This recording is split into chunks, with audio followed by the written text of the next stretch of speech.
bapak-bapak dan ibu-ibu jamaah Masjid Baitul Hakam.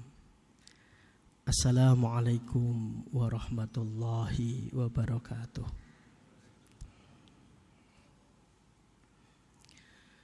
Bismillahirrahmanirrahim. Alhamdulillahi rabbil alamin.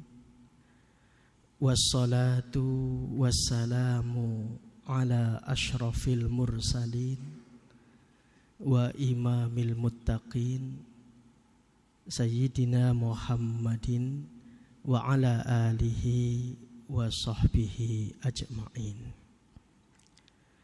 Subhanaka la ilma lana illa ma 'allamtana innaka antal alimul hakim.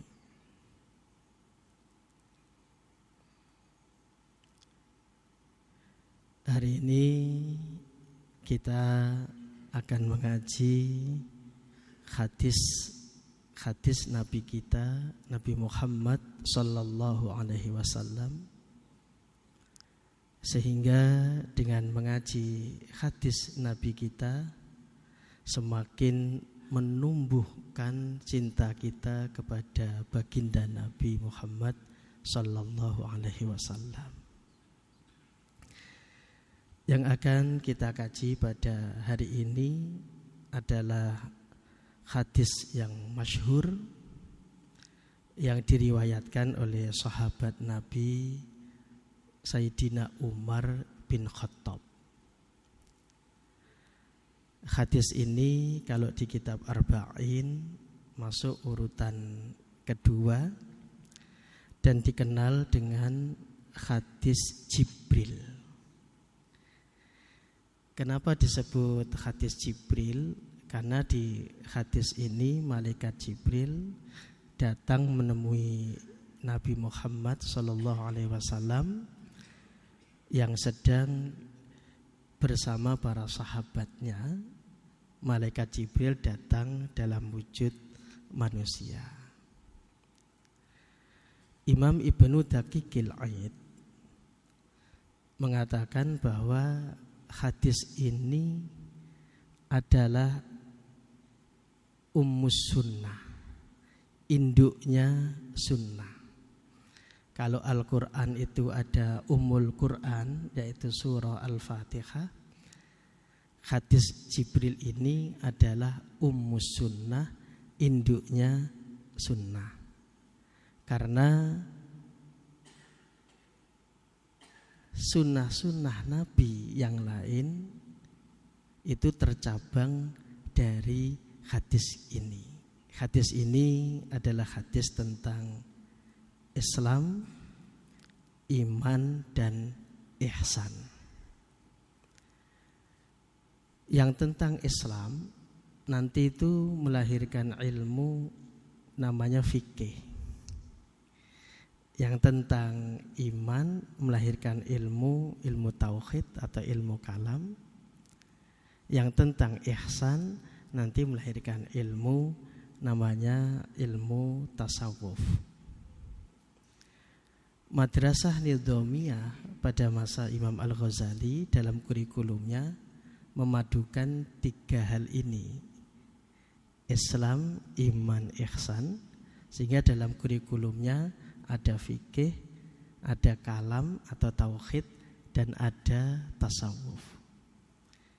Selanjutnya, pendidikan-pendidikan Islam mengadopsi ini, maka kurikulumnya itu di pesantren-pesantren dan di perguruan tinggi agama Islam itu mesti ada tiga ilmu ini, yaitu fikih, kalam, dan tasawuf. Yang ini embrionya adalah hadis Jibril tentang hadis Jibril tentang Islam, iman, dan ihsan. Mari kita masuk ke hadisnya.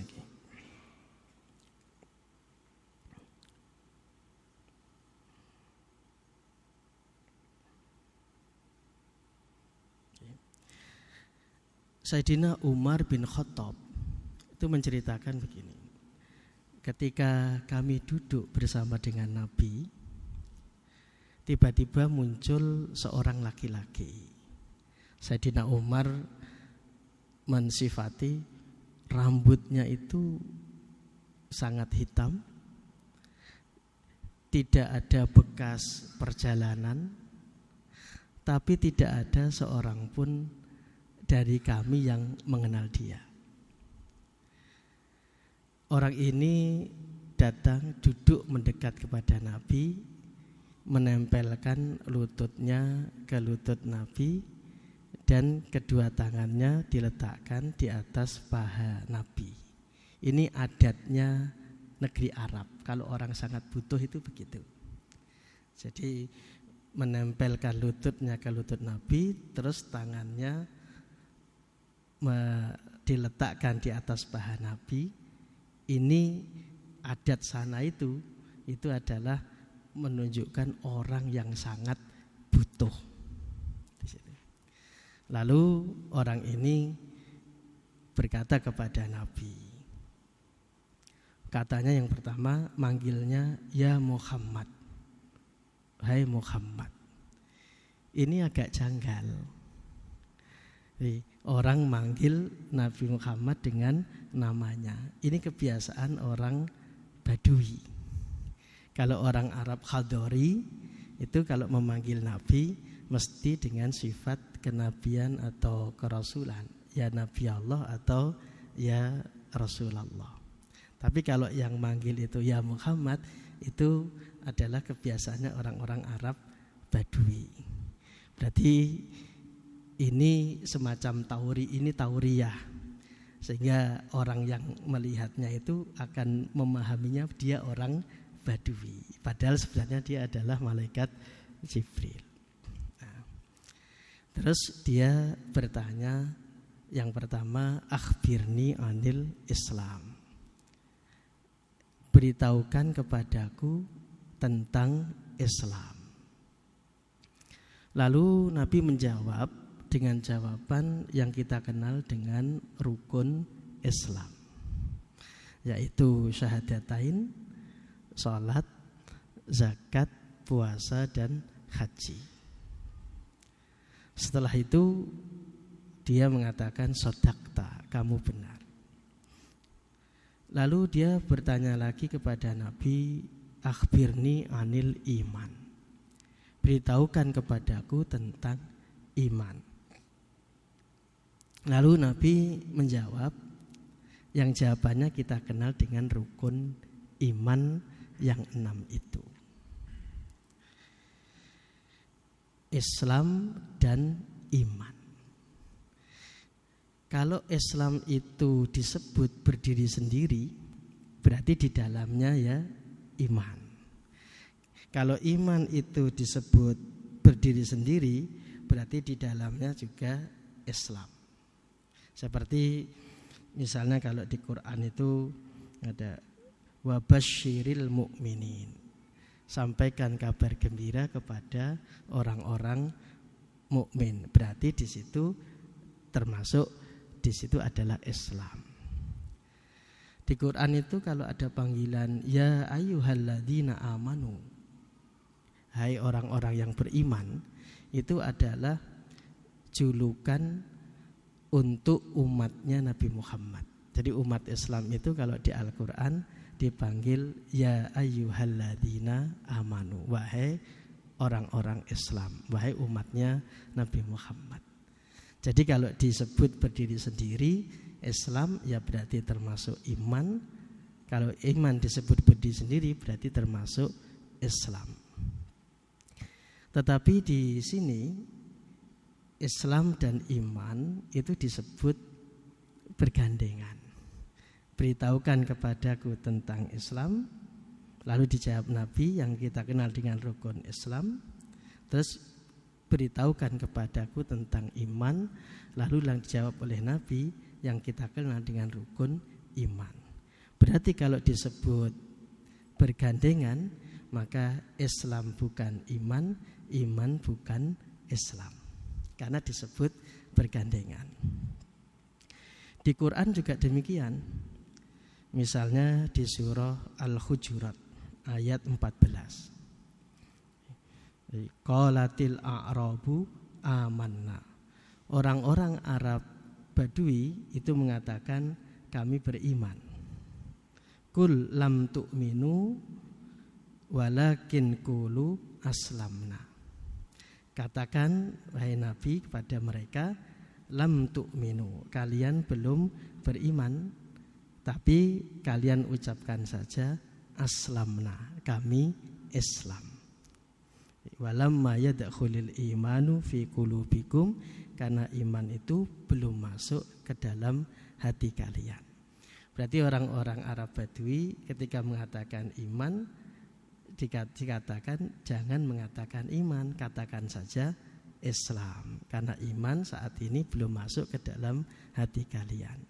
Ini menunjukkan bahwa kalau disebut bergandengan itu Islam bukan iman, iman itu bukan Islam.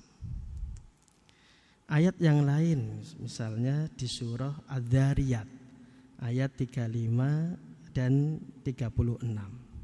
Itu tentang kaumnya Nabi Lut. Fa akhrajna man kana fiha minal mu'minin. Lalu kami keluarkan dari negeri itu orang-orang mukmin. Fama wajadna fiha ghaira baitin minal muslimin. Kami tidak dapati di negeri itu selain rumah orang-orang muslim. Yang diselamatkan adalah orang-orang mukmin, tapi di situ ada rumahnya orang-orang muslim. Yang dimaksud dengan rumahnya orang muslim di situ adalah rumahnya Nabi Lut. Yang di dalam rumah itu ada istrinya Nabi Lut. Nah, ini berarti istrinya Nabi Lut itu di Al-Quran disebut muslim, bukan mukmin.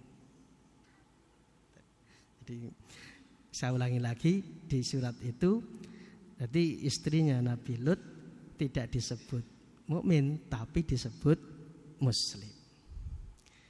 Kenapa demikian? Karena di surat At-Tahrim, di surat At-Tahrim ayat 10, istrinya Nabi Lut itu disebut istri Nabi Lut dan Nabi Nuh, khanatahuma. Keduanya itu berada di bawah hamba Allah yang soleh, yaitu Nabi Nuh dan Nabi Lut, tapi keduanya itu khanatahuma, mengkhianati keduanya, mengkhianati Nabi Nuh dan Nabi Lut. Istrinya ini mengkhianatinya adalah mengkhianati dalam perkara agama, khiyana fiddin, bukan mengkhianati dalam urusan rumah tangga. Karena bagi seorang nabi itu aib kalau istrinya mengkhianati dalam masalah rumah tangga. Jadi istrinya Nabi Nuh dan Nabi Lut itu mengkhianati suaminya, itu khiyanah fiddin, mengkhianati agama. Artinya apa? Di hadapan suaminya mereka menunjukkan orang-orang yang beriman, tapi hatinya ingkar. Makanya di surat Adz-Dzariyat aja disebut di sana fama wajadna fiha ghaira baitin minal muslimin. Jadi yang di rumah itu adalah orang-orang Islam. Berarti dari ayat-ayat Al-Quran ini menunjukkan dengan jelas bahwa Islam bukan iman, iman bukan Islam. Kita kembali ke hadis Nabi tadi. Nabi menjawab Islam itu syahadatain, itu ikrar dengan lisan, sholat, zakat, puasa, dan haji. Itu semua adalah pengamal lahiriah. Sedangkan iman dijawab Nabi tadi, iman pada Allah, malaikatihi, kitabnya, dan seterusnya. Berarti itu adalah keyakinan yang bersifat batiniah. Berarti Islam dan iman kalau disebut secara bergandengan, Islam itu adalah pengamalan lahiriah dan iman itu adalah keyakinan batiniah. Iman ini disebut pula dengan akidah karena akad, mengikat. Keyakinan ini mengikat jiwa seseorang sehingga seseorang tidak bisa lepas dari itu. Karena mengikat jiwa seseorang maka disebut dengan akidah. Dari hadis ini kita mendapatkan satu pengertian, berarti yang disebut dengan agama itu ada dua, syariah dan akidah. Pengamalan lahiriah yang disebut di hadis Islam disebut dengan istilah populer syariah. Keyakinan yang ada di dalam hati, yang dalam hadis disebut iman, dalam istilah populer disebut dengan akidah. Berarti agama kita ini syariah dan akidah. Syekh Mahmud Saltut mengarang kitab Islam, Akidah, wa Syariah. Islam itu akidah dan syariah. Akhlak tidak masuk di sana. Kenapa? Karena akhlak itu sudah include di dalam syariah ada akhlak, di dalam akidah juga ada akhlak. Sederhananya contohnya begini.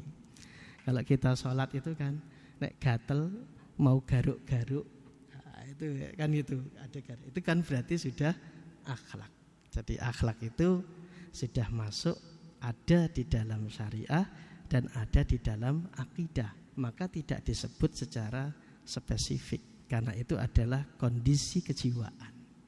Jadi akhlak itu kondisi kejiwaan yang mendorong seseorang melakukan sesuatu secara otomatis.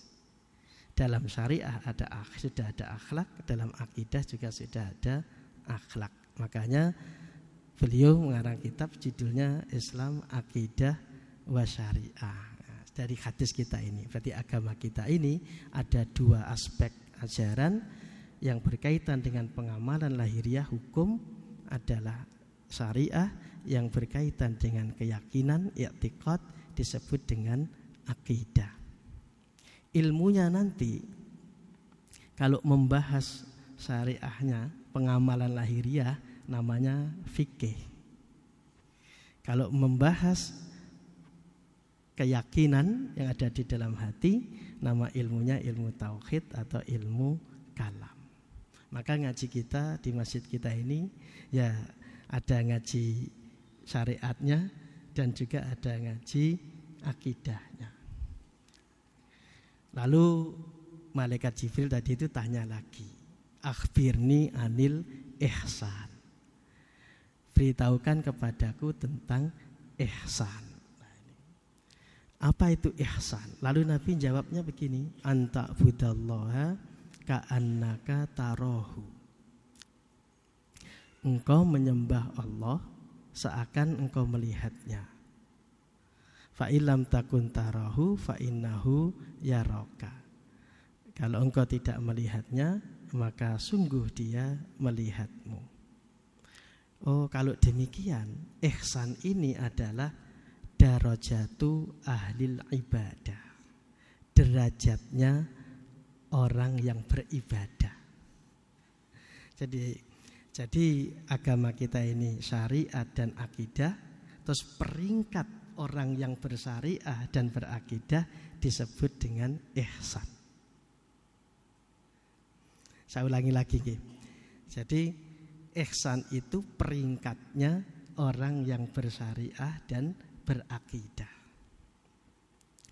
Salah satu syarah hadis tentang ihsan ini yang menarik adalah begini. Anta budallaha ka'annaka tarahu. Itu adalah orang yang beribadah, tapi ibadah yang disertai dengan roja, harapan, disertai dengan rindu, disertai dengan cinta. Itu anta budallaha ka'annaka tarahu. Kalau di bawahnya Jadi fa illam takun tarahu fa innahu yaraka, itu berarti orang yang beribadah yang disertai takut kepada Allah. Kalau yang pertama, orang ibadah kepada Allah disertai cinta kepada Allah.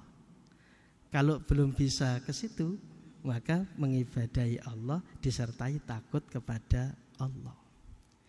Berarti ibadah yang disertai cinta kepada Allah lebih afdol daripada ibadah yang disertai takut kepada Allah. Itu ihsan. Peringkatnya orang yang beribadah. Yang pertama, yang mengibadahi Allah seakan melihatnya, dimaknai bahwa ibadahnya itu disertai cinta, rindu kepada Allah. Yang kedua, jadi beribadah kepada Allah jadi dengan kesadaran Allah melihatnya. Berarti mawas diri, takut. Berarti ibadah kepada Allah disertai dengan khauf.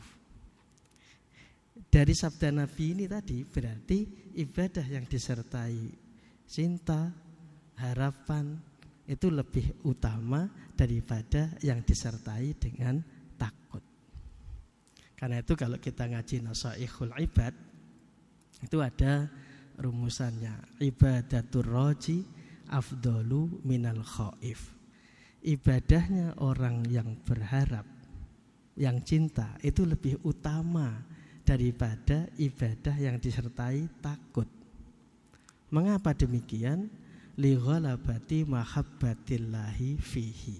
Karena dengan disertai harapan itu lebih dominan cintanya kepada Allah.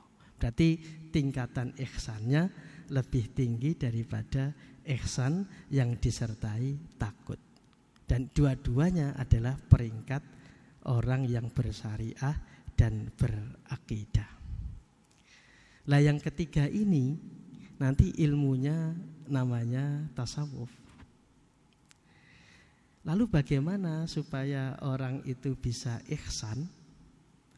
Ya, di masjid kita ini saya tahu ada ngaji kitab Al-Hikam Ibnu Athaillah. Itu adalah rumusan-rumusan supaya orang itu bisa meningkatkan jadi syariah dan akidahnya ke tingkat ihsan. Jadi kalau belum bisa ihsan yang pertama, jadi mengibadahi Allah disertai cinta, maka di tingkat di bawahnya mengibadahi Allah disertai takut.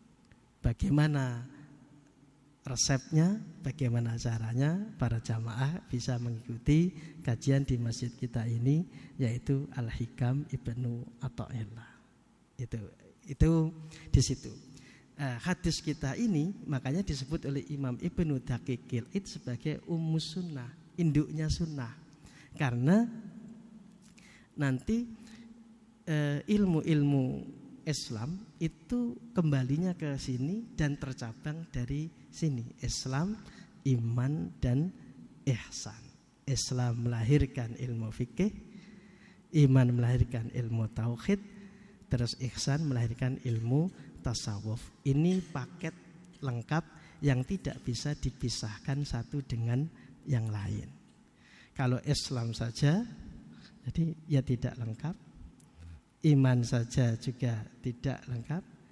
Jadi ya harus tiga-tiganya, Islam, iman, dan ihsan. Alhamdulillah Ustaz Mukhlis masjid kita ini tiga-tiganya ada. Alhamdulillah tiga-tiganya ada karena sudah sejak zaman Madrasah Nidhamiyah Imam Ghazali ini sudah menjadi kurikulum baku. Jadi kalau kita mau mengaji Islam, agama kita ini atau mengadakan ngaji, maka program-programnya mesti di dalamnya harus ada tiga ini, Islam, iman, dan ihsan, begitu. Jadi istilah lain dari tasawuf ya tazkiyatun nafs. Tazkiyah itu dari kata zakat. Zakat itu menumbuhkan. Berarti menumbuhkan hal-hal baik yang sudah ditanamkan Allah di dalam fitrah manusia. Nah, itu butuh cara, karena itu menyangkut hati. Bagaimana caranya? Ibnu Athaillah melalui Al-Hikam sudah merumuskan cara-caranya. Itu hadis kita hari ini. Barangkali ada yang mau disampaikan, monggo. Bagi para jamaah yang ingin bertanya, kami persilahkan mengenai hari ini iman, Islam, iman dan ihsan tadi. Monggo, kami persilahkan. Dari tukang syuting barangkali. Enggak. Atau Pak Solikin?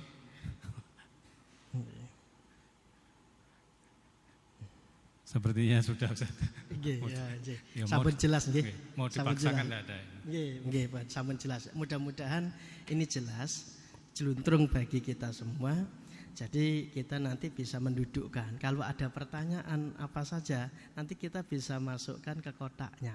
Ini pertanyaan tentang Islam, pertanyaan tentang iman, atau pertanyaan tentang ihsan. Misalnya begini. Saya ini biasanya bangun malam sholat tahajud. Terus suatu ketika saya tidak bangunnya subuh sehingga luput sholat tahajud. Ini terus saya kok getun ya, ini terus bagaimana ya? Nah, ini pertanyaannya nanti masuk ke ihsan. Bukan masuk ke Islam, bukan masuk ke iman, tapi masuk ke ihsan. Maka kalau mau menjawab pertanyaan ini, bukalah semacam kitab Al-Hikam Ibnu Athaillah. Nanti kita akan mendapatkan jadi jawabannya dari sana. Kalau misalnya pertanyaannya tentang argumen kenabian Nabi Muhammad, apa? Jadi argumen kenabian Nabi Muhammad. Wah, ini sudah pertanyaan masuk iman, masuk akidah. Jawabannya ya melalui ilmu tauhid. Tapi kalau sudah pertanyaannya bagaimana hukumnya, nah ini berarti pertanyaannya ini nanti masuknya di Islam, berarti jawabannya melalui fikih. Jadi dengan hadis kita ini, jadi pertanyaan-pertanyaan tentang agama kita nanti bisa dijawab, dimasukkan ke dalam kotaknya masing-masing sehingga tidak jumbuh. Jadi antara Islam, iman dan ihsan, dan ilmunya perlu komplit seperti itu supaya pertanyaan itu proporsional. Bisa itu. Oke. Ada lagi? Tadi kalau tidak ada, saya kira sampai di sini dulu. Insya Allah pertemuan berikutnya kita akan melanjutkan hadis-hadis Nabi yang lain yang diambil dari kitab Arba'in. Jadi yang berkaitan dengan prinsip-prinsip agama kita, yaitu agama Islam. Jadi kitab ini kitab yang sangat bagus sekali, kecil, tetapi Imam An-Nawawi memasukkan hadis-hadis yang merupakan prinsip-prinsip di dalam agama kita. Kalau nanti mau mempelajari hadis-hadis yang rinciannya, bisa mengaji Bulughul Maram. Tapi sebelum ke sana, alangkah baiknya sehingga kita mempelajari hadis-hadis tentang prinsip-prinsip agama Islam. Yang kita mulai hari ini dengan jadi aspek-aspek ajaran Islam, Islam, iman, ihsan, jadi syariah, akidah, dan tazkiyatun nafas atau tasawuf. Semoga ngaji kita pada siang hari ini diridhai Allah Subhanahu wa taala, digandeng hidayah taufik dari Allah Subhanahu wa taala, dan menumbuhkan cinta kita kepada baginda Nabi Muhammad sallallahu alaihi wasallam. Allahumma amin. Hamdan katsiran liman yuwafi ni'amahu wa yukafi'u mazidah. Ya Rabbana lakal hamdu li jalali wajhika wa 'azimi sultanik. Allahumma salli wa sallim wa barik ala nabi rahmah nabiyyina wa habibina Muhammadin wa ala alihi wa sahbihi ajma'in walhamdulillahi rabbil alamin. Allahumma ighfir lana wa li ikhwanina alladhina sabaquna bil iman wa la taj'al fi qulubina ghillan lil ladzina amanu rabbana innaka ra'ufur rahim. Allahumma rabbana taqabbal minna innaka antas sami'ul alim wa tub alaina innaka antat tawwabur rahim. Allahumma arham ummata sayyidina Muhammad. Allahumma arham ummata sayyidina Muhammad. Allahumma arham ummata sayyidina Muhammad. Allahumma rabbana atina fid dunya hasanah wa fil akhirati hasanah wa qina adzabannar. Subhana rabbina rabbil izzati amma yasifun wa salamun alal mursalin walhamdulillahi rabbil alamin. Subhanakallahumma bihamdika asyhadu an la ilaha illa anta astaghfiruka wa atubu ilaik. Akhirul kalam wa billahi taufiq wal hidayah. Assalamualaikum warahmatullahi wabarakatuh.